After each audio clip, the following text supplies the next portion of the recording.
Welcome to the Creative Condition podcast, an ongoing series of conversations and considerations to help people understand and embrace their own unique creativity for fulfilling lives and brilliant careers.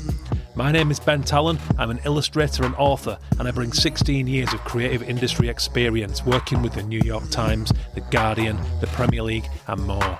And I invite designers, artists, psychologists, scientists, coaches, athletes, sensitivity experts, and all kinds of thought leaders to help us broaden our knowledge of creativity. Creativity is a fundamental pillar of human happiness, a vital ingredient in the solutions to our problems, but so often misunderstood. The show is supported by founding sponsor and B Corp, Illustration X. Take a look at their stunning range of illustrators and animators at illustrationx.com. If you like the music for the show, it's by Dirty Freud, who you can listen to now on Spotify and all good music streaming services. I've been working in digital pretty much all my career. I was on the internet, and this was when it was dial-up, when you had to go through your phone, and there was a job available to moderate chat rooms for a BBC site called, I think it was called H2G2. This is, I don't know if anyone remembers this, listening to that, but it was years and years ago. So I applied for the job and I didn't get it because when it comes to current affairs, that I didn't know more than like the other people were applying. But they did say, because you was into, because I was very much into entertainment, sports, pop culture, etc. They had a they just got a client, which was Liverpool Football Club. So they said, would you be interested to working with us to essentially moderate Liverpool's chat rooms and forums? So this was in 2001. So I started working for Liverpool Football Club at first, moderating chat rooms and forums. So I've done it for Liverpool. And then they said, we've got this new show coming up called Pop Idol. So at the time, there was a show called Pop Stars. And that was very big, but Pop Idol was a new one. And there was this new judge called Simon Cowell, and he's meant to be worse than all judges, etc. So I actually started working on that. So I've done the whole season. Will Young won that one. It's Will Young, Gareth Gates, Darius. It was that one. So I was doing it for them. Then they got PlayStation. So I was moderating forums for PlayStation. And then I was moderating forums for a site called Friends Reunited. Some people might remember that site, but it was kind of Facebook before Facebook. So I was doing that for about a year. And then my parents said to me, get a proper job, because working on the internet or working from home at that time wasn't a proper job. So one day I was literally surfing the internet, and Radio 1 was about to launch a new sister station and a digital station called Network X. And I said, this is perfect for me, because it was all to do with like UK garage, which was big at the time, hip hop, R&B music, drum and bass.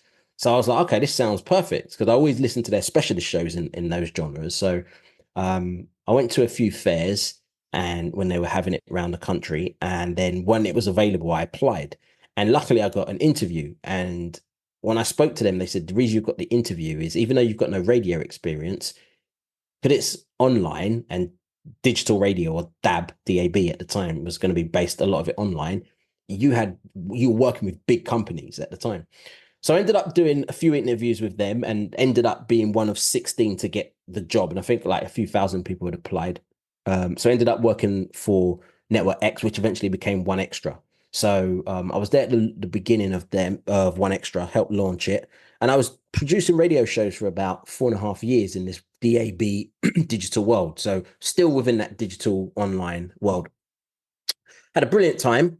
But I was doing a show in San Francisco in 2006, and I was approached by a small startup that just been bought by Rupert Murdoch for about 600 million. And it was this new thing, and it was called social networking. And I took the biggest gamble of my career, and I decided to leave the comforts of the BBC to be part of the team to launch MySpace.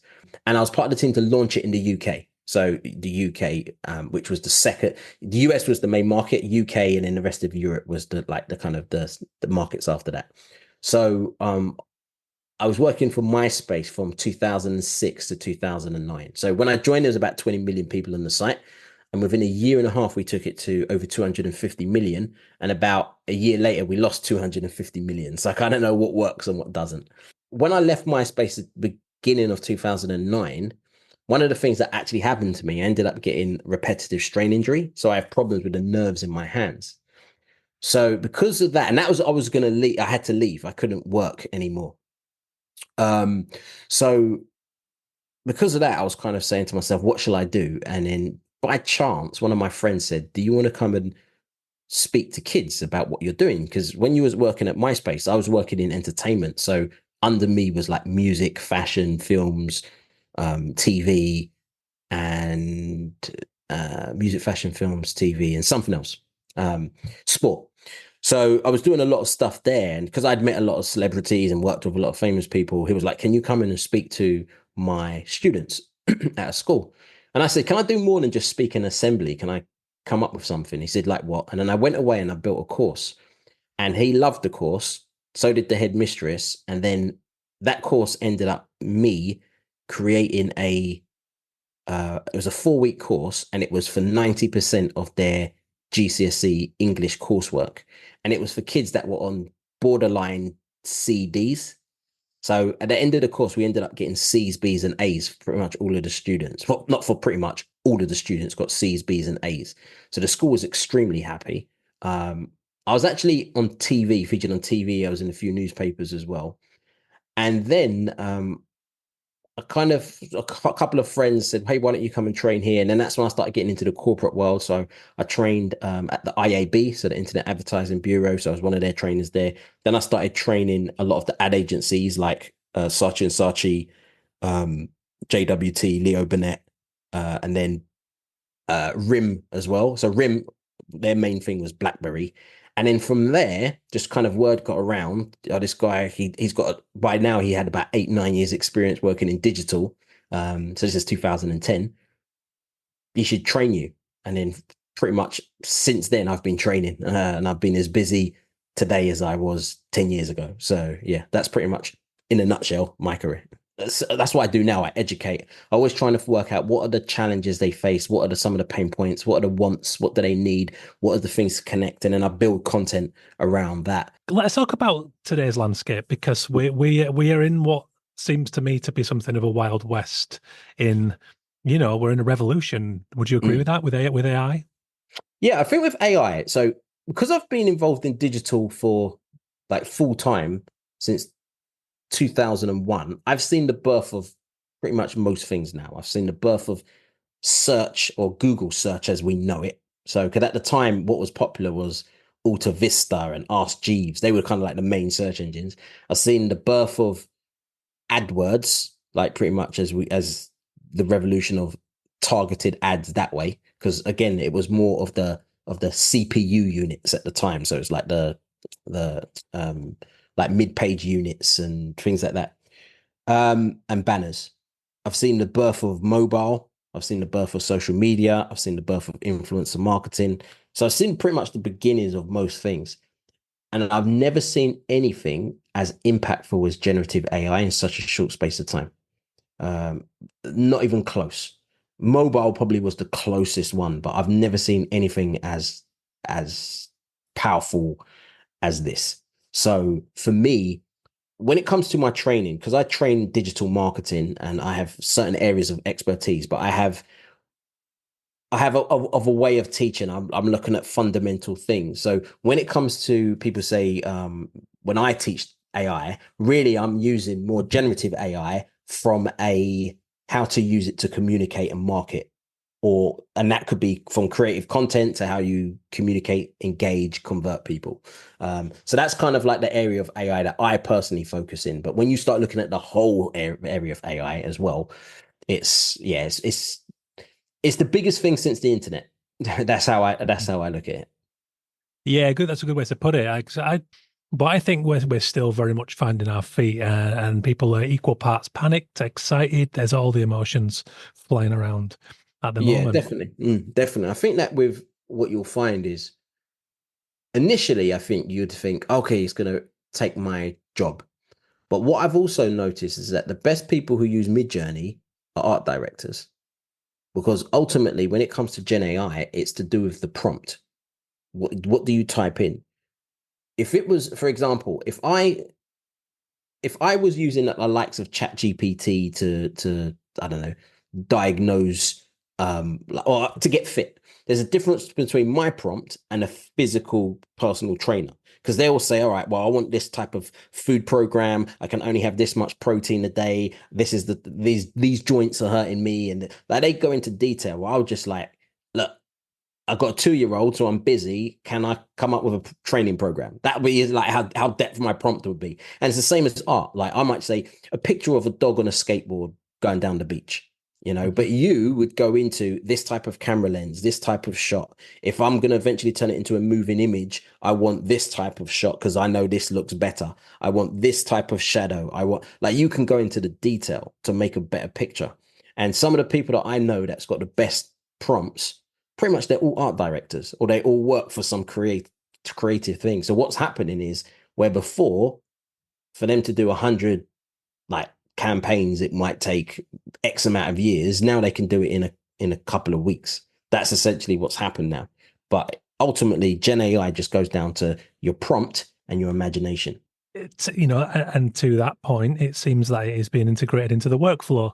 So it's things like storyboarding and concepts. So actually, it seems like there are some, when you stop to look at it and understand it, there are benefits too, which, like every new advent of tech, there's always going to be that evening out.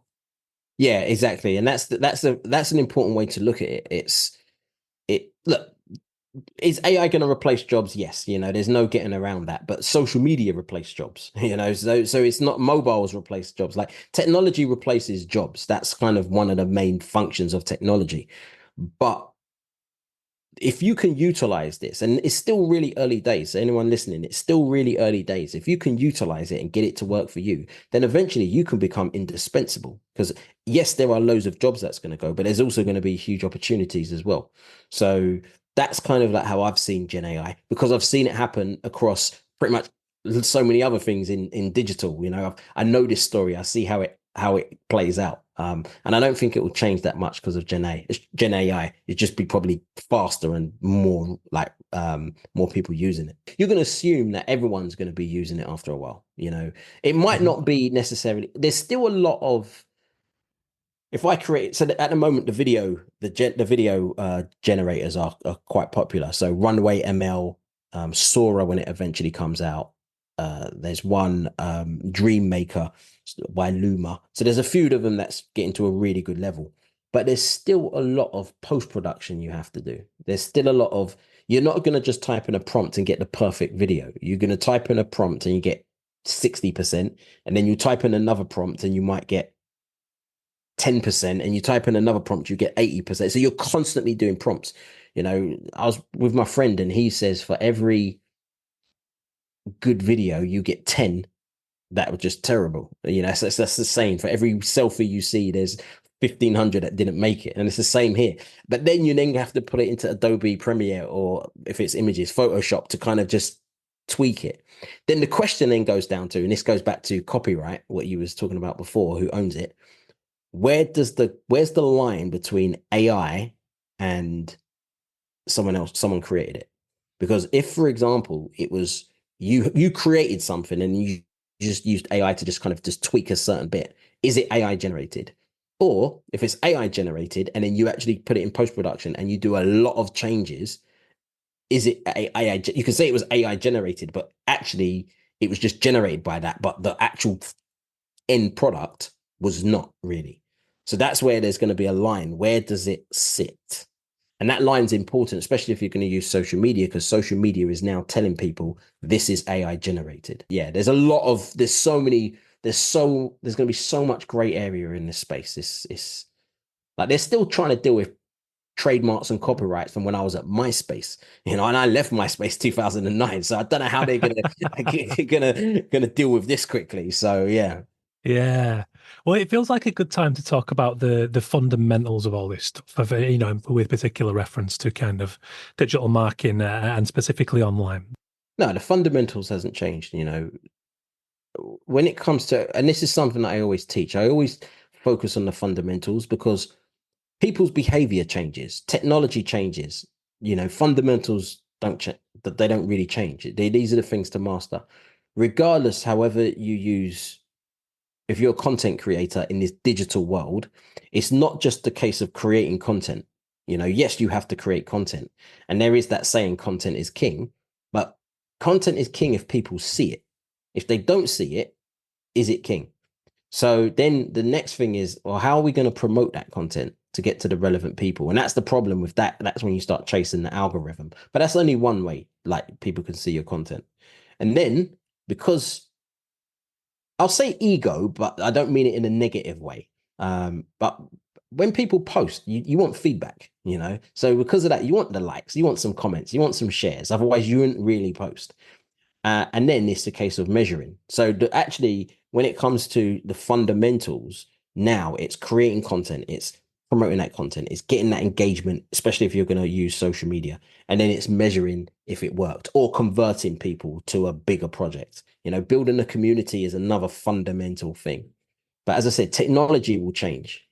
I've seen people do this on MySpace, to Facebook, to YouTube, to Twitter, to stumble upon, to Reddit, to, like, there was one called Chat Roulette, to Dig, to Twitter, sorry, not Twitter, to Instagram, to TikTok. Like, platforms change, and people's behavior change. We went from long videos went from 10-minute videos, because that was the maximum on YouTube, to long format, and Google saying we really like long formats, to all of a sudden 6-second Vine videos, to now about a minute short videos. People's behavior changes, but people still want content. They still want to see that content. They still want to engage with that content. And ultimately, if you're a content creator, you want them to act. That doesn't change. These are core fundamental things. And and some of those immovables, I would say, are authenticity, story. Yeah, story is so important. There's actually I worked out there's 3 types of story that's being told. There's who you are. So, for example, when I just broke down my history, there's that story. There's the content story. So this podcast, the beginning, the middle, and the end. And then there's the user journey story. And that is taking them from, I'm just chilling at home, like just watching random stuff on TikTok, to I've now bought your product. And every single step, there's a story there as well. So there's actually 3 types of stories that's kind of being told simultaneously online to different audiences as well at the same time. So that's what makes it slightly more complicated as well. But ultimately, from the context that you were talking about, you still need a good story. You still need a story to get people's attention. That's right. And do you think it's those things that are kind of essential for getting around the algorithmic trappings, for want of a better term? Not really, because the problem that you'll find with the algorithms is most people will say, I've got a good story, or I've got good content, and my content it ticks all of the boxes, but they'll still get 3-4 views. So it can't necessarily be that. The algorithms, because the algorithms can't tell what is good content, because that's an opinion, it's subjective. So it looks at certain elements. So, for example, one of them, it will look at, do people engage with this content? And then, depending on the platform, different engagements mean more weight. So, for example, on TikTok, not TikTok, on Twitter, and I'm going to call it Twitter. There's no X for me, it's Twitter. So on Twitter, a like is worth more than a retweet. That came out recently. On, for example, Facebook, a reaction is worth more than a like. On LinkedIn, from what I've seen, and that's the one I use the most, like, comment, and reactions are worth more than a repost. So that's one thing, the engagement affinity. Another thing is the type of content you post. So depending on the platform, like you see on Instagram, it's a typical example. Some people have a static image, but they have it in a video, because they know that videos will get more of a reach. So when you see that, they're playing the algorithm game. The time when you post, because what you'll find on social media, you can tell within the first 90 minutes if this post is going to do well or not, based on the ratio from likes to minutes. Okay, so in the first minute, I got 5 likes. In the second minute, I got 10 likes. In the third minute, and you can pretty much tell if something's going to do very well. As a content creator, it can be a bit disheartening chasing the algorithm. But right now, I don't know any other way to make it fair. And the reason I say that is because if you look at the TikTok model is slightly different. So the TikTok model, you can be a no one and get famous, or you can get a lot of views because of the way it works based on what you like. The Instagram model, Facebook, or the traditional way is based on the amount of followers you have and you built a community. Now, if I'm just starting, TikTok sounds a lot more like better for me. But if I've spent years building a community and now you're saying that I've got 100,000 in the community, but you're only going to send it to 1% of that community, I'll be a bit annoyed. So it depends where you are. So yeah, it really depends where you are when it comes to this. But what I will say is algorithm is just one way that people can find you. The other ways is that they know who you are, so that's another way. You can pay and do advertising, so that's another way. You can search, so make sure it's optimized for the search engines, or there's something about that video that someone could take it and share it with their friends. So there's kind of like there's 5 ways that people can find your content there, and algorithm being another. Another thing in all of this is to understand before you even go onto the platforms is if you're using this professionally for business, what are your business objectives? What do you want from this? Why are you coming on here? I guess when you know that, then it gives you some autonomy over how much of a balance you look for in terms of human curation and the algorithm, and how much, then that can help you answer the question of, what worth is chasing the algorithm, because actually there's a way to work anything. It could be a car, it could be a mobile phone. There's a user manual for everything, and in some senses it's kind of a user manual. And I guess the question of worth of the algorithm, whether it's a waste of time or whether it's a valid use of your time, is really going to come down to what you want to get out of it. And yeah, no, definitely. I think that, as I said, the algorithm game it can be very. The problem with the algorithm game, the main problem is that it makes creators create content based on algorithms rather than what they think is good content. Because they might turn around and say, well, the algorithm is favoring this type of content, so I have to create this type of content. So you start losing that creative side of things. Now, that's not everyone. A lot of people are like, I don't care, I'm just creating it. And they can still become popular that way. Building an email list is important, as you said. But again, email is still like open rates it might not be as great. You're going to have problems with email. You're going to have different types of problem with email. Then you've got, for example, at the moment, I've got a WhatsApp group, which is great, but then it's a case of trying to manage how often do you post. So, for example, I post AI marketing and content creation news on my WhatsApp group, but I'm trying to find a balance of, right, do I post 2 or 3 times a day? Do I post 20 times a day? Because that's the amount of news I get. What news do I? So it still has that human side of things. So, but then it's a time thing as well. So then it's like, okay, well, I'm busy. I've got this and this and this to do. I still need to post this, and there's that human side of thing, because time. Once you start bringing in curation, if I was the creator, it's time plays into it. Where if it was just algorithms and I could automate it, that would actually be easier, but it might not necessarily be true to what I want to get out there. As I said, I can't think of another way at the moment to make it fairer. Now, some people listening to this might, but I can't think of another way, like a way beside, because obviously the human aspect is great, but again, that can easily be changed. And I know that because when I was at MySpace at that time, if you wanted to get on the homepage of MySpace, homepage of YouTube, homepage of Bebo, it was all humans that were curating it, which means people realized who you were. And I was one of them that could have that type of power. So I was inundated with people. Can you do this? Can you do that? I work for this label. Can you work for that? Or can we do a deal? So if I give you this and this, and we get this type of exposure. When I was at the BBC, I could create a radio show and put it out on 1Xtra, and it will get thousands of listeners. I could create a show, put it out on Radio 1 or Radio 2, whatever, and you get hundreds of thousands of listeners. I can then take the same show, so the content is exactly the same, put it on my MySpace profile, and get 4 views, even though MySpace was 10 times the size of Radio 1 or 1Xtra. So I realized then, 15 years ago, it's not about content per se. Content is king if people see it, as I said earlier. It really is about promotion. And that means part of it is the algorithm game, but a part of it as well is building a community and however you get your content out to your community as well. So there's that. The other thing about the algorithm game is what profiles ultimately like to say, what platforms ultimately like to see as a busy profile. So it doesn't necessarily mean you posting content all of the time. It could also mean you just engaging and liking and commenting and reacting to others because the platform sees a busy profile and that can help you when you do post your own stuff. So they reward you. So sometimes rather than try and post every day, I have this formula, or not a formula, like this kind of, I try and stick to this principle. For every time I post, I will do 10 reactions, and reactions could be likes, comments, like not necessarily reposts, but likes, comments, reactions on LinkedIn I use.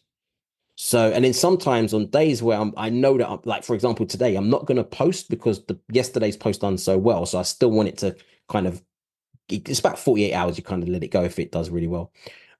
What I'll do is I will start liking and engaging or commenting, etc., on other people's posts today rather than post. So it still sees me active on today's date. That's interesting because I find it a useful exercise to remember the word social in this and how powerful that is. Yeah. And think of it, walking into a pub or into your mate's house where let's just say there's a gathering around a video game, everyone's playing FIFA. You don't just walk in there and shout a sentence and walk out because essentially that's what I have been guilty in the past of doing, is just using it as a portfolio and then wondering why. Yeah, here's one of the, I do a lot of talks all over the world why MySpace failed. And here's one of the reasons what hurt MySpace a lot. MySpace was a B2C organization at first. So 1% of the people were content creators, 99% of the people were listening to the music, commenting, engaging, etc. When Facebook started coming along, people went over to Facebook for all of that. And then they were just on MySpace just to listen, but they didn't engage. So what ended up happening was the artists and the people in the creative community were only speaking to other creatives. So essentially it became a B2B platform where all of the customers were somewhere else. And this is what happened. This is what's happening. And I've been calling this for a while on Twitter. Twitter, you don't engage as much. People go on other platforms for engage. Twitter's now is just people just posting, broadcasting. And when they get the engagement, a lot of the time it's just with other people similar to them, but not necessarily customers, if that makes sense. You know what you're saying there about also looking at the way that you're engaging and behaving and to a degree listening to others and interacting is good, because that for me removes a little bit of the rewarding of conformity, which I think is what algorithms can do in terms of our creativity. But actually, no, you can be creating the most radical, interesting work out there. But as long as you're actually willing to look at the way you're behaving on a platform to increase that engagement, then sharing the work and what you're creating only becomes a part of that, which should give us some artistic license. Yeah, everyone wants to do the quick, let's just post and then everyone will kind of follow it. Like that, I call that the publish and pray approach. You publish it and then you pray the internet God send it viral, and that's just not going to work. So again, you do have to put a bit of hard work in. You do, not even hard work, you have to put a bit of work in. What I do, because I said to you earlier on that I suffer from repetitive strain injury, so I have problems with the nerves in my fingers, so I can't type. I can type, but I'm in pain. So what I tend to do is, and I've been doing this since 2008, and I know a lot of people talk about this strategy now, but I've been doing this for a while. And that is I do it over coffee. So what I will do is I'll have a coffee. So I might have a coffee in the morning, and that's when I engage with people. And then I'll go away, and then I might have a coffee round about this time, about say midday or whatever. And then I'll have a coffee, and then I'll engage then. And then I'll end up engaging with people I engaged with the first time because I'm usually responding back to them. And then I might have another coffee just around about 4 or 5 o'clock, and I'll engage again. As you said, the morning coffee is always a good one.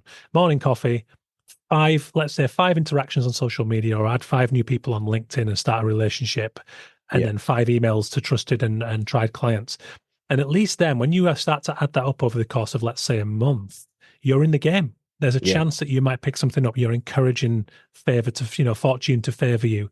Yeah, no, definitely. I think I'm a big fan of sports, and when it comes to sports, if things are going tough, what they always say is like, just go back to fundamentals. If it's football, just go back to the fundamental formation. If it's boxing, just go back to your fundamentals. When you're the key of, say, for example, if you're doing boxing or MMA, is the important thing is your initial stance. You know, if you can get people out of that initial stance, then that's where they can attack you, etc. It's the same when it comes to business. It's like if you're kind of all over the place or you get busy or whatever, sometimes it's good to go, what are the fundamental things? Right, I've already worked with these clients. Let me email them. Then I would say every time I've gone back to doing that, I've always got an extra client. Like, in fact, today I had a meeting with someone an hour before you, who's a client I've worked with twice in the past, and I just contacted them, and then no, actually, I put something on LinkedIn, and they contacted me, and then we had the conversation, and they were like, "Would you be interested in doing some more training in October?" And I'm like, "Yeah," and that just led to work. Going back to fundamental things. The reality is, from my experience working in social media from the beginning, all you need are fundamentals. Like that's literally it. Because social media is simple. It's not easy, but it is simple. And this is why we got 15-year-old millionaires. They've not even finished high school yet, and they're making millions from this. You know, so we're not creating the algorithm for ChatGPT. You know, we're not engineers for Amazon. All we're doing is creating content, getting it to the relevant people, getting them to engage, and then converting them. That's it. That pretty much is the game. Online essentially is just a mirror offline. You know, it's the same. Like, if you have a conversation offline, listen, interpret, respond. So what did you say? What does that mean to me? What shall I say? I mean, that just about covers everything I wanted to cover, but I'd love to just give you a chance to tell us about your podcast, because I discovered it this morning and I absolutely love it. And I would love to recommend it to my listenership, because I think it's going to help us creative types who are freaking out about AI or not, or loving AI. Either way, I think it's valuable content. To tell us a little bit about that. Well, thank you for that, Ben. So when Gen AI started coming out, I started thinking, all right, this is what I'm going to do. So what I've got is a podcast. It's only 10 minutes a day. And if you listen to stuff twice the speed, it's 5 minutes, which is, I listen to everything twice the speed. And it's about generative AI. So more to do with the stuff that you can generate. And it's aimed at the content creator, marketer, or the everyday person. So I'll talk about AI in entertainment, or AI in like, I do marketing examples or AI quotes. And it's myself and a guy called Chris Branch, who's really popular on LinkedIn. And it's 10 minutes, and we just talk about every day is a new subject. Because it's only 10 minutes, we can only focus on one subject. So every day is a new subject. So the podcast is called In a Nutshell, because it's obviously short, and in AI nutshell. So there's a little pun on the words there. So if you want to find out more about it, you can go to inAInutshell.com, and that's where you can see the podcasts. But also, I've got an email list, which we just kind of email every Friday, a WhatsApp group, which is just AI marketing news, AI tools, because there's thousands of tools. So these are just the ones that we recommend, and AI case studies. So this is examples of people or brands who's used AI and got results, good or bad. Well, this has been a joy anyway, Andrew. And no, likewise. Yeah, keep on your great work. And I'm sure this is going to be a great value to people. And it's been lovely to chat. Brilliant. Thank you. And also, this is 8 years in the making, by the way, everyone. Yeah, so a little bit of context. Andrew and I had a chat in London when we both lived there, 8 years ago, to my shame. And it's I think it's one of only 2 episodes that I've somehow failed to put out there. And the first one, there was a great reason, because a lot of goalposts move, but not in your case. I don't really have a reason. I could pull a few excuses out the hat, but it somehow just slipped through the cracks. However, what we've chatted about today is fantastic. So I'm a big believer that these things come to pass in the right time. So that's what I'll say. Brilliant. No, I'm glad you invited me back.